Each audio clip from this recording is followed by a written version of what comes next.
Baik, assalamualaikum warahmatullahi wabarakatuh. Berjumpa lagi dengan mata kuliah Audit Teknologi Informasi. Setelah sesi sebelumnya kita sudah mengenal atau belajar mengenal bagaimana audit untuk aplikasi TI secara gambaran umumnya. Hari ini kita akan mulai, atau sesi ini kita akan mulai belajar lebih mendalam tentang audit aplikasi, di mana di dalamnya ada yang namanya pengendalian aplikasi atau application controls, di mana application controls ini nantinya ini merupakan penjabaran tentang apa saja yang akan diaudit atau apa saja yang akan diperiksa dalam proses audit aplikasi.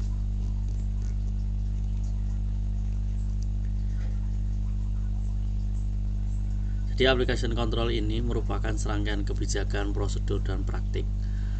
Sekali lagi, proses audit adalah proses untuk meninjau kembali apakah yang sudah dijalankan ini sesuai, menilai kesesuaian antara arahan, antara peraturan, kepatuhan, dan sebagainya dengan apa yang sudah dijalankan atau apa yang sedang dijalankan dalam suatu organisasi. Nah, dalam audit aplikasi ada application control. Application control ini serangkaian kebijakan, prosedur, dan praktik yang dirancang untuk memastikan bahwa sistem aplikasi yang digunakan dalam organisasi, entah itu apapun itu, organisasi perbankan, pemerintahan, dan sebagainya, ketika menggunakan aplikasi, sistem aplikasinya itu beroperasi dengan benar, dengan aman, dan dengan andal. Nah, kontrol ini bagian penting dari sistem kontrol internal organisasi, jadi harus ada untuk menjamin keamanan, keandalan, dan ketepatan sistem aplikasi yang dijalankan dalam organisasi tersebut. Nah, kontrol ini sangat penting untuk dilakukan dan memainkan peran dalam mencapai tujuan audit TI. Dari sekian banyak rangkaian audit TI, nah, application control ini menjadi peranan yang cukup penting.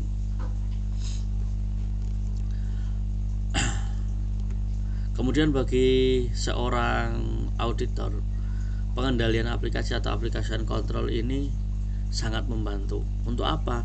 Yang pertama, untuk menilai risiko tentang aplikasi, mengidentifikasi potensi risiko yang terkait dengan sistem aplikasi. Apakah aplikasinya aman, apakah aplikasinya handal, apakah aplikasinya ada kerentanan atau tidak.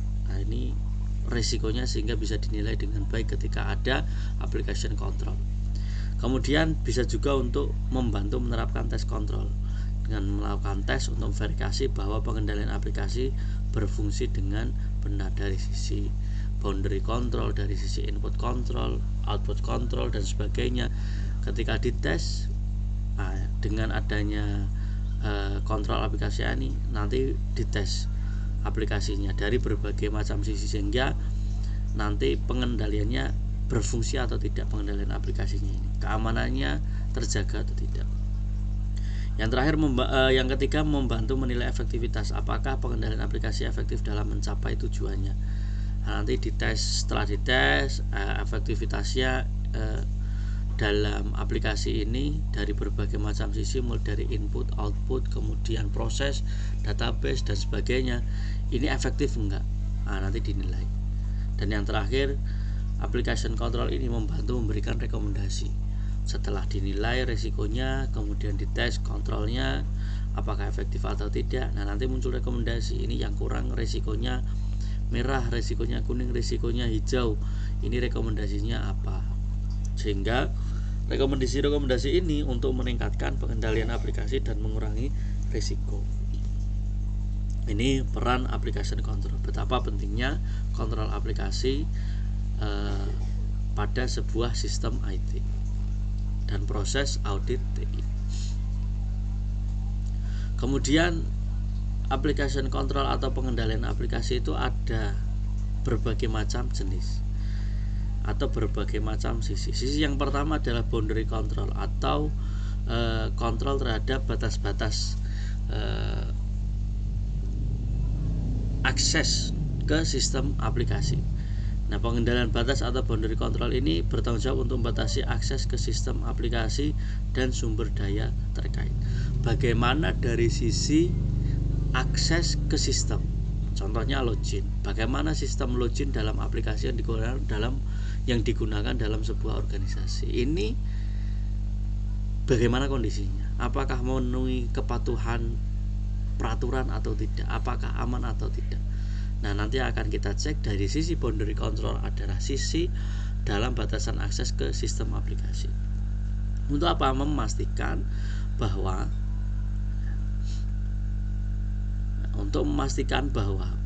hanya pengguna yang sah yang dapat mengakses sistem dan bahwa akses tersebut hanya diberikan untuk tujuan yang sah. Contoh, autentikasi, verifikasi identitas pengguna sebelum memberikan akses. Nah, ini sangat penting. Jangan sampai aplikasi yang digunakan dalam suatu organisasi itu bisa diakses siapa saja atau sembarangan orang. Maka perlu dicek, perlu dikontrol, perlu dikendalikan. Atau aksesnya bisa disalahgunakan. Hak aksesnya tidak dibatasi antar kewenangan masing-masing. Misalkan kewenangan A itu lebih jabatannya ada tingkat pertama, ternyata tidak bisa mengakses, ternyata bisa mengakses berbagai sampai ke tahap 5 dan sebagainya. Itu harus dibatasi. Yang kedua, otorisasi, membatasi akses pengguna ke fungsi dan data tertentu berdasarkan peran dan tanggung jawab mereka. Nah, ini sangat penting ini. Otorisasi ini jangan sampai semua ketika pengguna itu bisa login, bisa mengakses semuanya. Misalnya dalam perbankan itu customer service itu jangan sampai bisa mengakses keuangan yang sifatnya transaksional artinya memindah dari rekening A, rekening B dan sebagainya, ataupun dari sisi IT. Orang IT jangan sampai bisa atau punya otoritas untuk menggunakan transaksi. Bagian IT, bagian keamanan itu kalau sampai bisa punya otorisasi untuk melakukan transaksi di perbankan itu sangat berbahaya. Yang ketiga, termasuk firewall, itu memblokir akses yang tidak sah ke sistem dari jaringan eksternal. Nah, jangan sampai ada hacking, jangan sampai ada phishing dan sebagainya. Nah, ini salah satu dari tanggung jawab boundary control atau pengendalian batas. Ini nanti kita akan membahas tentang akses atau apa saja yang harus dikendalikan, apa saja yang harus dikontrol dalam sisi akses ke sistem aplikasi atau sumber daya yang digunakan dalam sistem aplikasi tersebut. Ini sisi yang pertama dalam application control, boundary control. Kemudian input control, bagaimana kita mengendalikan dari sisi masukan, memastikan bahwa data yang dimasukkan ke dalam sistem itu ke sistem aplikasi itu akurat, lengkap dan sah. Nah, apakah nanti datanya itu sah, maka harus divalidasi datanya. Nah, bagaimana proses validasi datanya? Apakah kita harus memastikan dalam aplikasi itu apakah datanya itu angka semua, apakah datanya itu ada yang kurang karakternya dan sebagainya. Nah, ini salah satu area untuk memastikan bahwa semua data yang dimasukkan dalam sistem aplikasi itu akurat, lengkap dan sah. Nah, input control, memeriksa apakah data yang dimasukkan sesuai dengan format dan aturan yang benar.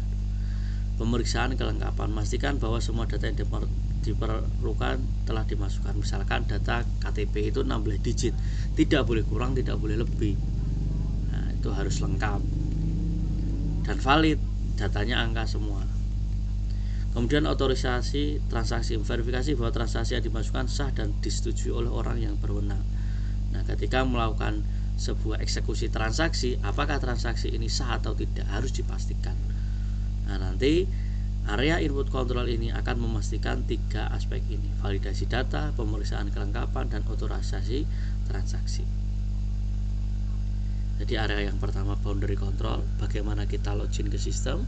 Yang kedua, bagaimana data kita bisa masuk atau bagaimana data yang masuk bisa sah, lengkap dan akurat. Kemudian Pengendalian yang ketiga adalah proses kontrol. Bagaimana kita memastikan bahwa sistem aplikasi memproses data dengan benar dan sesuai dengan aturan bisnis yang telah ditentukan. Nah, ini eksekusi atau transaksi atau algoritma yang dijalankan itu harus dipastikan bahwa dijalankan dengan benar. Kontrol ini membantu mencegah kesalahan pemrosesan dan memastikan bahwa hasil pemrosesan akurat dan dapat diandalkan. Contoh, pengujian program. Nah, ketika ada suatu aplikasi dengan sistem sudah disepakati bahwa sistem ini nanti memproses A ke C, maka harus diuji bahwa yang diproses itu adalah A ke C atau menggunakan rumus yang setelah disepakati.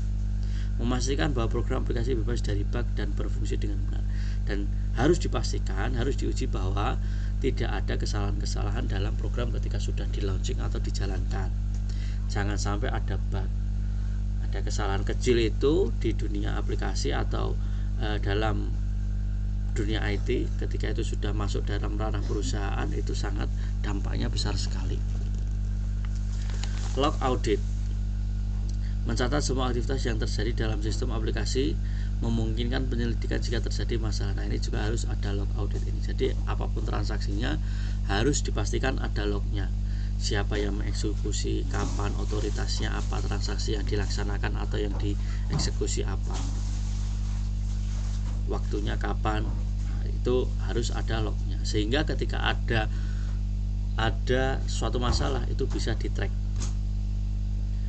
Atau juga pemisahan tugas, misalkan tugas-tugas yang tidak kompatibel untuk mencegah penipuan dan kesalahan. Jangan sampai tugasnya tercampur, kebijakan kewenangan satu user dengan user yang lain yang beda kewenangan tidak boleh jadi satu. Kemudian output control. Nah, area ini adalah untuk mengendalikan keluaran, di mana memastikan bahwa data yang dihasilkan oleh sistem aplikasi akurat, lengkap, dan sah. Hasil outputnya itu akurat, lengkap, dan sah.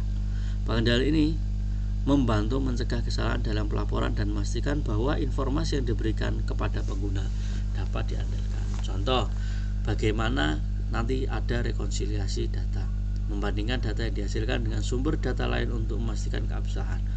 Misalkan kita harus dicek dari data manual dengan data di dalam komputer, oh ternyata benar semua, atau data A dengan data B. Nah, ini harusnya ini tidak ada selisih. Nah, ini harus direkonsiliasi sehingga nanti yang dicek atau diaudit adalah bagaimana memastikan setiap data yang keluar dari sistem aplikasi itu akurat, lengkap, dan sah, benar, gitu loh. Itu tinjauan manual nih, memeriksa keluaran secara manual untuk memastikan keakuratan dan kelengkapan. Kemudian pengamanan data, melindungi data keluaran dari akses yang tidak sah dan dimodifikasi. Jangan sampai outputnya berbeda. Kemudian kontrol yang terakhir adalah database control atau pengendalian basis data, di mana dalam area ini atau dalam lingkup ini yang akan dinilai adalah memastikan bahwa data yang disimpan dalam database aman, akurat, dan tersedia. Artinya tersedia ya ada. Pengendalian ini membantu mencegah kehilangan data, kerusakan data, dan akses data yang tidak sah. Contoh, apakah ada backup datanya, membuat salinan data secara berkala. Bagaimana data dalam perusahaan ini itu di backup sehingga ketika ada mati listrik, ada bencana alam, datanya tetap ada, tersedia.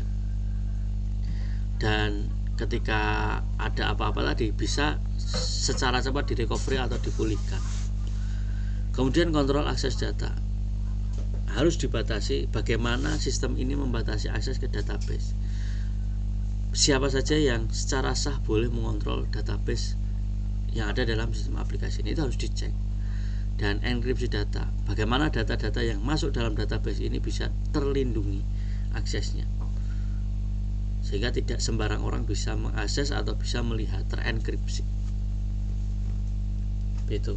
Jadi Bapak ulangi lagi, dalam pengendalian aplikasi atau kontrol aplikasi ada 5 area yang wajib ditinjau atau dilakukan proses audit. Ada boundary control, bagaimana kita mengecek akses ke dalam sistem. Bagaimana input controller mengecek setiap masukan itu benar, sah, dan akurat. Proses kontrol, bagaimana mengecek atau memastikan sistem aplikasi prosesnya itu dilakukan dengan benar dan sesuai dengan aturan bisnis yang telah ditentukan. Yang keempat, output control, memastikan bahwa setiap output atau keluaran dari sistem aplikasi itu akurat, lengkap, dan sah. Yang terakhir adalah memastikan database itu aman, akurat, dan tersedia. Jadi ini sudah hampir semua aspek dalam aplikasi itu dengan menggunakan kontrol aplikasi atau application control ini bisa terjamah. Kalau semua aspek dalam application control ini bisa dipenuhi dan patuh terhadap peraturan yang berlaku, maka bisa dipastikan sistem aplikasi yang digunakan dalam perusahaan atau dalam organisasi yang sedang berjalan ini aman dan handal. Kesimpulannya, pengendalian aplikasi adalah komponen penting dari sistem kontrol internal. Jadi paling enggak 6 bulan sekali, 3 bulan sekali itu perusahaan melakukan audit aplikasi menggunakan kontrol application ini, dan memainkan peran penting dalam mencapai tujuan audit. Dengan memahami berbagai jenis pengendalian aplikasi dan perannya dalam audit TI, auditor dapat lebih efektif dalam menilai risiko. Nah, ketika kita efektif dalam menilai risiko, maka risiko bisa diminimalisir sehingga hal-hal yang tidak diinginkan itu tidak terjadi. Melakukan kontrol test dan memberikan rekomendasi untuk meningkatkan keamanan. Nah, keamanannya akan meningkat dan sistem aplikasi keandalannya juga meningkat. Nah, sesi selanjutnya kita akan membahas kertas kerja untuk sistem application control atau pengendalian aplikasi. Untuk sesi ini Bapak cukupkan. Terima kasih, selamat beraktivitas. Bapak akhiri, assalamualaikum warahmatullahi wabarakatuh.